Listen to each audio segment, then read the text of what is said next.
जय श्री कृष्ण। नमस्कार दोस्तों, स्वागत है आप सभी का हमारे YouTube चैनल पर।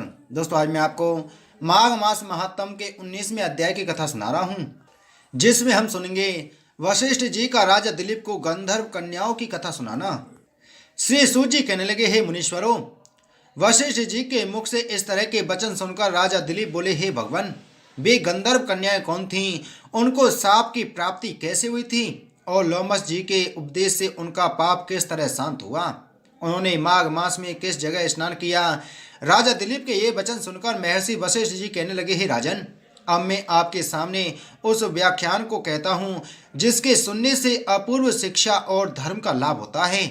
पूर्व काल में कुबेरपुरी में गंधर्वों में श्रेष्ठ 5 भाई थे जो गंधर्व विद्या में परम निपुण थे।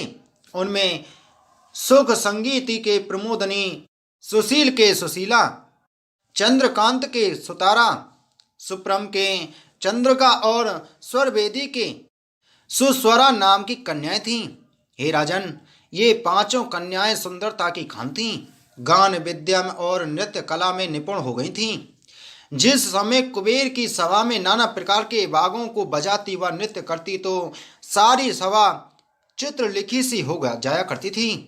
एक दिन वे 5 कन्याएं नाना प्रकार के वस्त्राभूषणों और वीणा से सुसज्जित होकर बैसाख के महीने में कौतुकवश एक अन्य वन में चली गईं और वहां जाकर भगवती गौरी की आराधना के लिए पारिजात के मनोहर पुष्पों को चुनने लगीं और भगवती गौरी का पूजन करते हुए नित्य गान कर शुरू कर दिया। हे राजन, जिस समय वे कन्याएं नित्य गान कर रही थीं, उसी समय स्नान करने के लिए महर्षि वेदनिधि के सुपुत्र अग्निय ऋषि आकर उपस्थित हुए।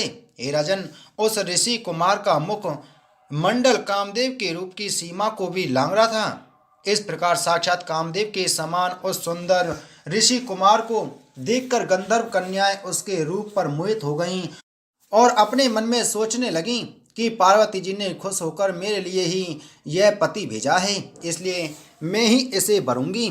प्रत्येक ऐसा कहते हुए आनंद में मग्न होकर नाचने लगी।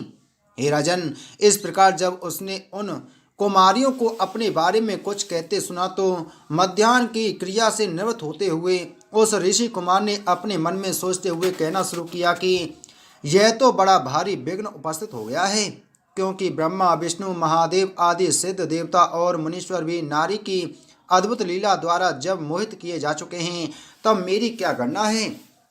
नीति और धैर्य मनुष्यों में तभी तक है जब तक नारी की दृष्टि रूपी बाणों से उसका दिल विदीर्ण न हुआ हो।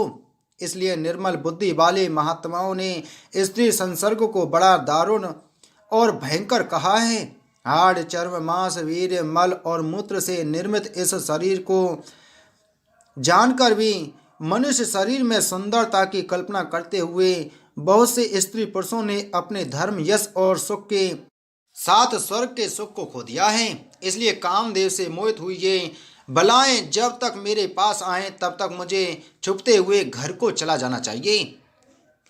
हे राजन, ऐसा मन में विचार करने के बाद वह धर्मात्मा ऋषि कुमार योग विद्या से वहां से गायब होकर अपने घर को चला गया। और इसके पश्चात जब गंधर्व कन्याओं के चारों ओर देखने पर भी वह दिखाई ना दिया तो उसको नाना प्रकार के नामों से संबोधित करती हुई वे गंधर्व कन्याएं बेहोश हो गईं।